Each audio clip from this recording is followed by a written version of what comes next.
constraints या criteria, specialization or subject interest. If I am interested in HR only, if I am interested in say suppose pharma industry only, pharmaceutical management में मुझे जाना है, या if I am interested only in agri business, तो ये तुम्हारा specialization या subject interest होगा। कुछ कुछ कॉलेजेस नीश कॉलेजेस होते हैं जो ये सारे प्रोग्राम्स ऑफर करते हैं, ठीक है। तो तुम्हारा क्या इंटरेस्ट है, तुम्हारा क्या एजुकेशनल बैकग्राउंड है, इसके हिसाब से तुम स्पेशलाइजेशन या इसके हिसाब से एक लिस्ट बना सकते हो, ठीक है। सेकेंड इज पे पैकेज। पे पैकेज मैं उनके लिए रिकमेंड करूंगा जो ऑलरेडी वर्किंग है। सो से suppose if I am working और मेरा ऑलरेडी पैकेज 6 लाख का है, तो मैं एस्पायर करूंगा कि 6 के ऊपर जाए, could be like 10, could be like 12। तो इसके हिसाब से तुम सोच सकते हो कि मुझे कौन से कॉलेज टारगेट करने चाहिए या किसके मैंने फॉर्म्स भरने चाहिए। Next is brand. कई बार लोग होते हैं मुझे ब्रांड ही चाहिए, कि मुझे NMIMS मतलब NMIMS चाहिए, चाहे फिर NMIMS मुंबई हो या NMIMS इंदौर, ठीक है। तो ब्रांड के हिसाब से भी तुम देख सकते हैं, क्योंकि ऑब्वियसली NMIMS इंदौर का cut off would be lesser than NMIMS Mumbai का कट ऑफ, ठीक है। देन तुम्हारा परफॉर्मेंस, ये सबसे ज्यादा इंपॉर्टेंट है कि मॉक कैट में आगे जाके मॉक एनमैट, मॉक स्नैप में कितना स्कोर आ रहा है, उसके हिसाब से मैंने क्या भरना चाहिए। ऐसा ना हो कि मेरा स्कोर आ रहा है 20-30 और मैं भर रहा हूँ MDI, IMI, FMS के कॉलेजेस, वहां से कॉल्स नहीं आएंगे या चांसेस का हो सकता है कि एक सितारा चमक जाए और उसका आ जाए, लेकिन हर किसी के साथ होना इज मोर लाइक कि नहीं हो सकता, ठीक है। ज्योग्राफी, कई बार ज्योग्राफिकल कंस्ट्रेंट होता है कि मुझे MBA तो बॉम्बे में ही करना है, राइट। या कुछ ऐसा होता है कि बहुत रह लिया मम्मी पापा के साथ, अब तो बाहर ही करना है, बॉम्बे में तो करना ही नहीं है, ठीक है। तो ज्योग्राफिकल कंस्ट्रेंट अगर तुम्हारा कुछ है तो उसके हिसाब से तुम डिसाइड कर सकते हो कि यहाँ अप्लाई करना है, यहाँ नहीं करना। Next is budget. भाई तुम फीस पे कर पा रहे हो। सो एक मेरा स्टूडेंट था 2017 में, ही स्कोर्ड 99.67, शायद तू जानता हो, यश गांधी। तो यश गांधी का 99.67 परसेंटाइल आया कैट में। He tried for different colleges, ultimately उसका MDI गुड़गांव लगा। MDI गुड़गांव का वो टाइम पे मेरे ख्याल से 20 लाख फी था 2 साल का।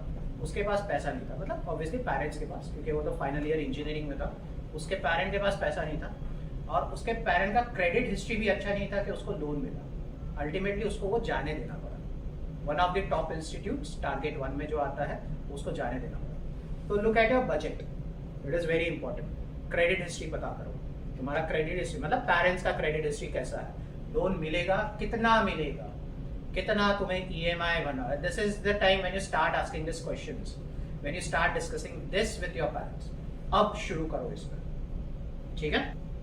नेक्स्ट इन सब रैंडम रीजन, कुछ भी हो सकता है कि मेरा दोस्त जा रहा है तो उसके साथ ही मैं जाऊंगा, बस ये कॉलेज मेरे को NMIMS महंगा है, मेरे को नहीं जाना, पता नहीं क्यों, बस नहीं जाना, ठीक है। तो any random reason that you have, तो based on this you can select. Now there will 3 things that you will have to define, your aspiration, reality, backup. So अगर मान लो मैं समझता हूँ कि एक्चुअल कैट में या एक्चुअल एनमैट में मेरा 70-80 परसेंटाइल तक स्कोर आने वाला है, तो my aspiration would be above 80, around 90 percentile.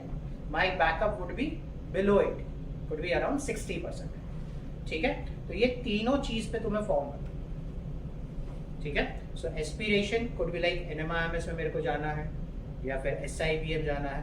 अगर नहीं हुआ तो क्या SIBM हैदराबाद मेरे लेवल पे आ रहा है, ठीक है, क्या SIDDM मेरे लेवल पे आ रहा है, ठीक है। And backup would B other institutes, ठीक है। तो ये तीनों चीजों पे तुम्हें ध्यान रखना। You can keep the ratio as 1:1:1।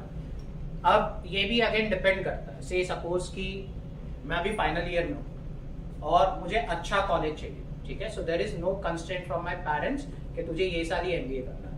अगर मुझे रिपीट करने का चांस मिलता है, ठीक है, और मैं नेक्स्ट ईयर जा सकता हूँ, तो तुम बैकअप में या तो कम कॉलेजेस भरो या तो मत भरो, ठीक है।